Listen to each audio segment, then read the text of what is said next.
서초동에 근무하고 있는 법률사무소에 근무하는 이재호 사무장입니다. 가끔 이제 전화를 받고 이렇게 하다 보면 이렇게 얘기합니다. 저희가 이제 법무법인이라는 게 있습니다. 이거를 법무사 이렇게 이제 물어보세요. 근데 이 법무법인은 법무사 사무실이 아니고 변호사 법인입니다, 이게. 그래서 제가 이제 그런 얘기를 해요. 법무부 있죠? 이게 법무사가 모여있는 분야, 부서냐? 그거 아니잖아요. 법무법인은 변호사 사무실입니다, 이게. 그러니까 변호사 법인이다. 이렇게 생각하시면 됩니다. 자, 오늘 말씀드릴 건, 보험금입니다, 보험금. 뭐, 아시겠지만, 제가, 위자료, 사망했을 때 보험금 얼마냐 이런 걸 따지는 게 아닙니다. 이 보험금이 상속해서 어떻게 문제되느냐는 겁니다. 상속과 관련해서, 그리고 유류분 관련해서 어떻게 작동을 하냐는 문제입니다. 이게 상속에서 바라보는 이 보험금의 시각과 유류분에서 바라보는 보험금의 시각은 완전히 틀립니다. 완전히. 그러니까 지금 그 정도가 이게 이제 이 정도는 이게 있죠. 상속인의 배우자와 자녀가 있습니다. 쉽게 보면 며느리와 손자입니다. 이거를 바라보는, 상속에서 바라보는 시각과 유류분에서 바라보는 시각도 많이 좀 틀립니다. 이게 같지 않습니다. 많은 차이가 있습니다. 그래서 이것 때문에 소송에 많은 비율의 변동이 생깁니다. 이건 이거는 이제 반환 금액에 많은 비율이 생깁니다. 근데 이 보험금은 이것보다 훨씬 틀립니다. 시각 바라보는 자체가 완전히 틀려버립니다. 그래서 이 부분이 많은 경우에 문제가 되지 않는데, 그래도 이게 이제 일반적인 거는 이미 간단한 거, 대략적인 거는 유튜브에서 이미 많이 다 다뤘기 때문에, 이제 저도 사실은 이게 유튜브를 하고 있지만 지금 한 100개 됐습니다. 100개. 유튜브가. 그래서 제가 한 10분씩 계산해 봤더니 제가 166시간 이상을 찍어야 되더라고요. 거의 일주일을 계속 며칠 찍어야 이 시간이 나옵니다. 그러다 보니 이제 일반적인 얘기를 할 얘기도 없고, 했던 얘기 또 할 수도 없고, 그러다 보니까 자꾸 이제 좀 세부적인 쟁점으로 옮겨가게 됩니다. 그 중에 하나가 이 보험금입니다. 만약에 이런 보험금이 문제가 된 경우는 아마 찾기가 쉽지 않을 겁니다. 자료를. 왜냐면 많은 경우가 아니기 때문에. 자, 상속하다 바라보는 시각을 보겠습니다. 자, 보통 여기서 문제가 되는 보험은 피상속인 사망으로 지급되는 보험금액입니다. 내가 다쳐가지고, 상속인이 내가 다쳐가지고 나오는 보험금이 여기에 개입될 일이 없죠. 그거 내 거니까. 내 와이프가 다쳐가지고 사망해서 내가 나오는 사망보험금, 아버지 사망과 아무 상관없습니다. 내 가정내입니다. 따라서 여기서 문제가 되는 거는 피상속인의 사망으로 인하여 지급되는 보험을 말합니다. 자, 이 보험금은 보통 세 가지 개념이 있죠. 보험 계약자가 있습니다. 그 다음에 피보험도 있습니다. 그 다음에 수익자가 있습니다. 이게 뭐냐면, 보험계약자는 그냥 보험 들은 사람입니다. 보험금 내는 사람이죠. 보험료 내는 사람입니다. 피보험자는 보험사고의 대상자입니다. 이게 뭐냐면, 제가 제 와이프를 피보험자로 해서 교통사고를 가입했다. 그러면 내가 다치면 돈 안 나옵니다. 와이프가 다쳐야 돈이 나옵니다. 그래서 이게 보험금이 지급되는, 이제 보험회사에서는 보험자라고 얘기하는데, 보험자는 이제 이 보험금 지급 사유, 그러니까 보험금 지급 발생의 원인이 되는 거를 보험 사고라고 부릅니다. 이걸 보험 사고, 보험 사고라고 부르는데, 그래서 보험 사고가 일어나면 이제 보험금이 지급되는데, 그 보험 사고의 대상자가 피보험자입니다. 보험 실제 누구냐? 돈 받는 사람입니다. 보험금 받는 사람. 이렇게 세 가지 개념이 있습니다. 이게 기본적인 이제 보험에 대한 개념입니다. 자, 근데 여기서 문제가 되는 거는 피보험자, 이 피상속의 사망으로 지급되면 보통 보험 계약자는 피보험자입니다. 이게 대부분. 아버지가 본인 돈으로 보험을 드는 겁니다. 수익, 그 다음에 보험, 피보험자 있죠.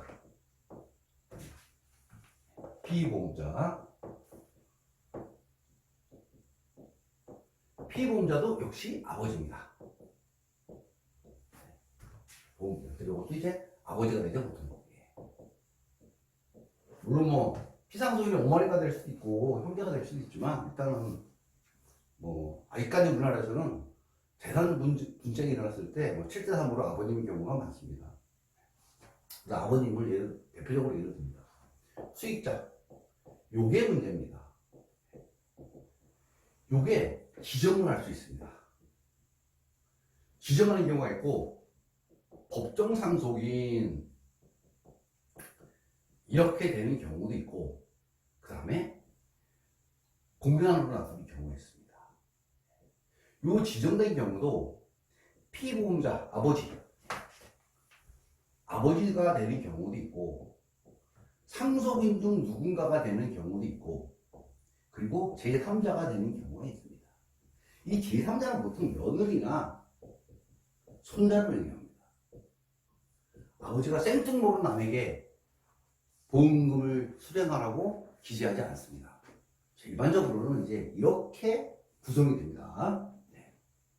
자, 여기에서 아버지가 사망을 해서 보험금이 1억이 나왔습니다. 1억이 나왔는데, 자, 그럼 이제 여기 상속인이 어머니가 계시고, 일남이 있고, 이남이 있습니다. 보험 수익자를 딱 보니 누구로 되어 있느냐? 없습니다. 아버지로 되어 있을 수도 있고 법정 상속인이 있고 공란으로 되어 있습니다. 이런 경우는 이거를 그냥 보통 이제 그 금전채권이죠. 금전채권입니다. 금전채권이라고 얘기하고 이제 가분채권이라고 얘기합니다. 가분채권이나 가분채권은 분할 대상이 아닙니다. 원칙적으로는 자, 그대로 쪼개집니다. 그대로 쪼개니까 어머니가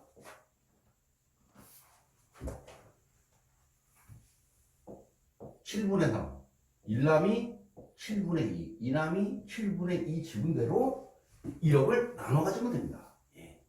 이게 보통 이제 가분채권 상속되는 경우는 그렇습니다. 그러니까 예전, 그런 판례도 있습니다. 예전 이제, 지금은 조금 틀려졌는데, 약간 변동이 좀 일어나고, 은행에서도 안 줍니다. 근데, 예전에는 상속인이 가서, 내 단독으로 달라. 그럼 주는 경우가 있습니다. 법정 지분대로. 근데, 예외적으로, 이게 원칙입니다. 가분채권은. 가분채권은, 그러니까 나눌 수 있는 채권. 가분채권 이게 가능합니다. 가분 채무는 안 됩니다. 아버지 채무는 안 됩니다. 왜 그러냐면 이거를 분할해버리면 얘가 신물자입니다. 이를 다 몰아버립니다. 그래서 가분 채무, 아버지의 채무는 나눌 수 없습니다. 그럼 무조건 법정 지분대로 갑니다. 물론 채권자가 동의하면 협의 분할을 통해 하는 거고 그거는 별개고 원칙적으로는 가분 채무는 분할을 할 수 없습니다. 가분 채권이 원래는 그리고 가분 채권도 안 됩니다. 그러나 실질적으로 이런 경우에 얘가 근데 초과특별수익자입니다.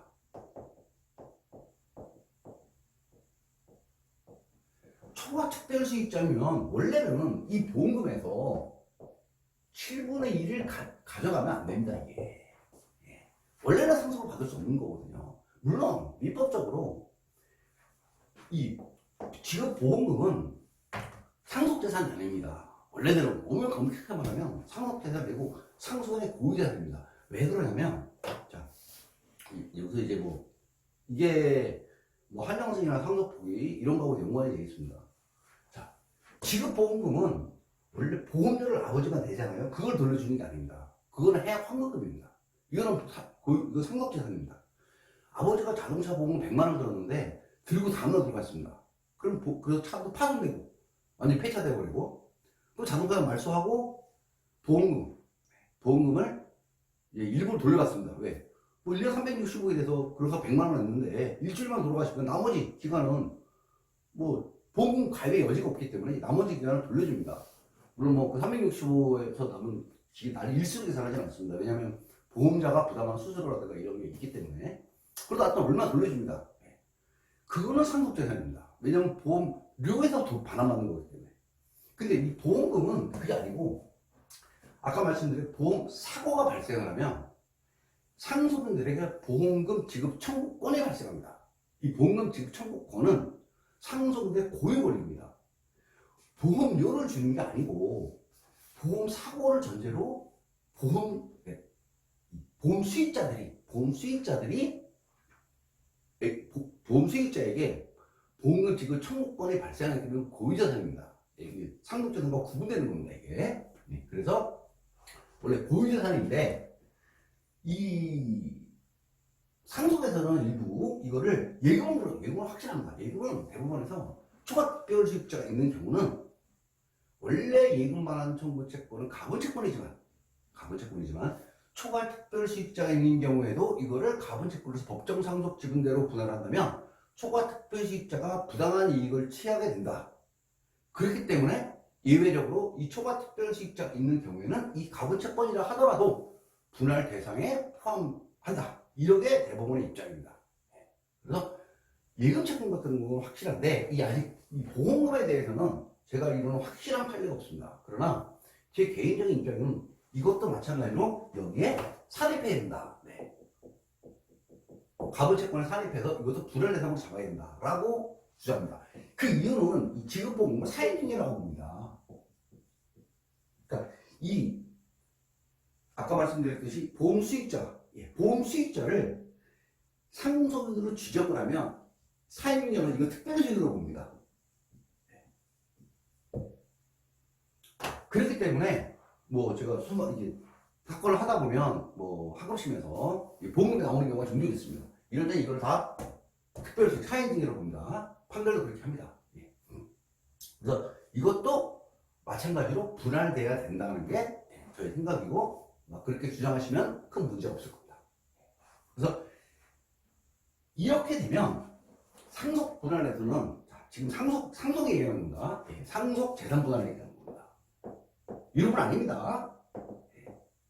상속 재산 분할에서는 이 보험금이 수익자로 지정이 되어버리면 상속인중 일남에게 지정이 되어버리면 이 사회중개를 해버립니다. 사회중개이기 때문에 이거는 특별수익이지 뭐 분할 대상은 안 됩니다. 근데 수익자가 지정된 게 아버지로 돼 있거나 지정되는데 아버지로 돼 있거나 공탁으로 돼 있다. 공란 이러면 이 두 가지 경우 그러니까 아버지로 지정돼 있거나 공란이다 또는 법정 상속인이다. 이 경우는 지정이 안 돼 있는 경우 그러니까 아버지가 아닌 제3자로 지정되어 있는 경우 외에는 이거 상속재산으로 합니다. 상속재산으로 가서 분할 대상으로 포함을 해야 됩니다. 그렇지 않으면 이런 문제가 발생하기 때문에 그럽니다.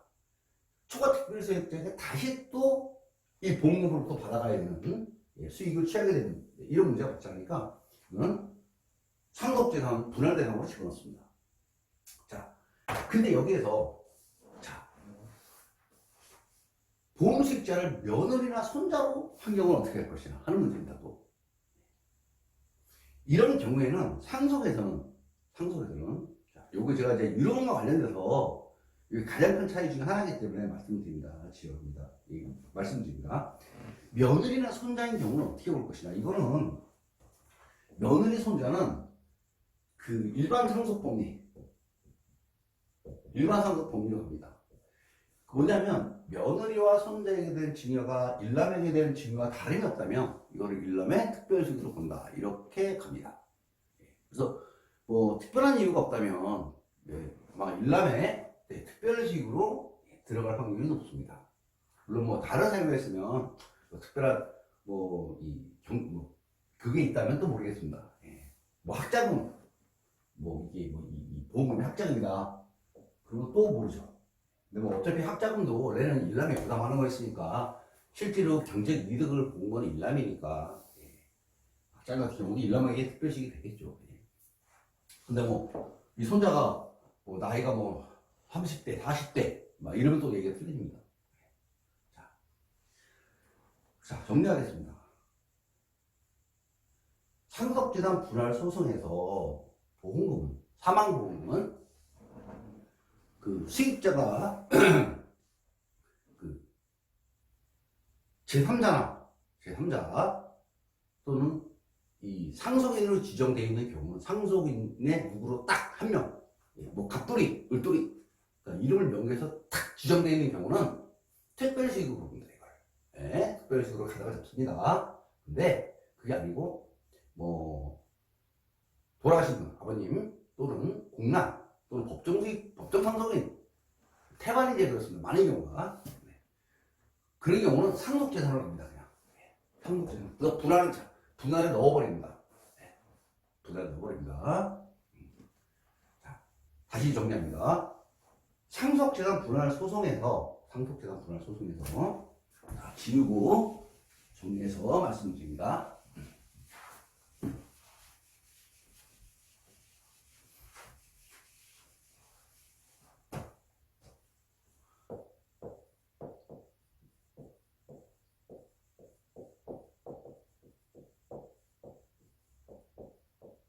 상속재산 분할 소송에서 수익자가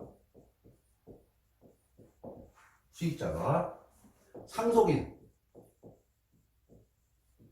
제3자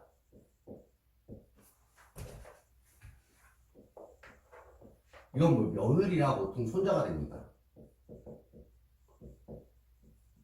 자, 이런 경우는 특별수익을 합니다. 자, 이렇게 갑니다. 근데 수익자가 아버지, 피상속인이죠. 공란 또는 법정 상속인. 자, 이럴 때는 상속재산으로 합니다.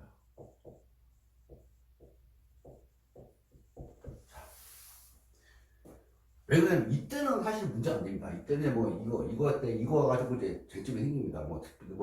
이남의 일남의 뭐 특별수익이 아니라든가 뭐 이런 거 가지고 이제 막 치고받고 싸우고 하는데 일단은 특별수익 쟁점 자체가 특별수익입니다. 이때는. 그게 아니면 이 경우는 일남 같은 경우는 분할 대상이 아니고 내 고유재산이다 라고 저희가 가져가려고 그럴 거고 우리는 아니다 분할해야 된다 라고 주장할 겁니다. 근데 일반적으로 어떻게 해요? 상속재산을 합니다. 분할해 넣어야 됩니다. 근데 보험회사에서는 뭐 통상적으로 은행은 줍니다. 은행은 안 줍니다. 법정상급분에 달라고 은행은 안 주는데 보험회사는 주는 경우가 많습니다. 법정상급분 달라 그러면 그걸 줍니다. 왜냐면 말씀드린 것처럼 그 고유재산 대법원 판례에서 그 사망보험금은 상속인의 고유재산이라는 개념이 있다 보니까 그게 뭐 확립된 판례다 보니까 거기에 맞춰서 그냥 줍니다. 주면 어떻게 하죠? 부당이득 반환 청구해야 되죠. 상속재산 분할 소송에서 같이 다뤄주면 됩니다. 기본적인 개념은 아버지나 공란이나 법정 상속인으로 기재되어 있는 경우는 분할 대상으로 집어넣는다. 이게 기본적인 상속재산 분할 소송에서 보험금을 다루는 방식입니다.